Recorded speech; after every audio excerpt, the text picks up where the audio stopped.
కర్నూలు జిల్లా ఆగూరు పట్టణంలోని 8 cinema థియేటర్లపై revenue అధికారులు ఆకస్మిక తనిఖీ నిర్వహించారు.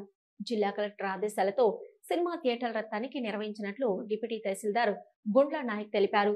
సివిల్ సప్లై డిప్యూటీ తహసీల్దార్ వెల్లడించారు. పట్టణంలో ద్వారకా కాంప్లెక్స్ మరియు రాజశ్రీ కాంప్లెక్స్ లో థియేటర్లను తనిఖీ చేసి థియేటర్ల లైసెన్సు మరియు ఫైర్ సేఫ్టీ, ఎలక్ట్రికల్ పర్మిషన్, ప్రేక్షకులు తినుబండారాలు ధర, సినిమా టికెట్ ధరపై ఆరా తీశారు. ప్రభుత్వ నిబంధనలు ఉల్లంఘిస్తే చర్యలు తప్పవని రెవెన్యూ అధికారులు థియేటర్ల సిబ్బందికి హెచ్చరించారు. అలాంటి సంఘటనలు జరిగితే ఖచ్చితంగా చర్యల కోసము 10 రూపాయలు సిఫార్సు చేస్తాము, థియేటర్ బంద్ చేస్తామని కూడా చెప్పాము.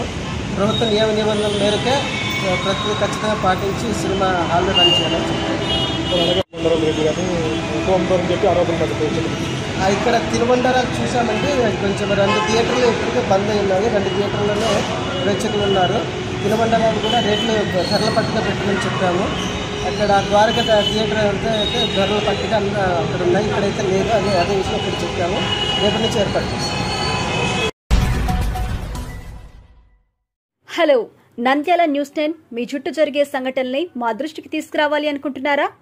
అయితే ఇంకా ఆలస్యం ఎందుకు? మా వాట్సాప్ నెంబర్ 9849700865కి సమాచారాన్ని ఎప్పటికప్పుడు పంపించండి.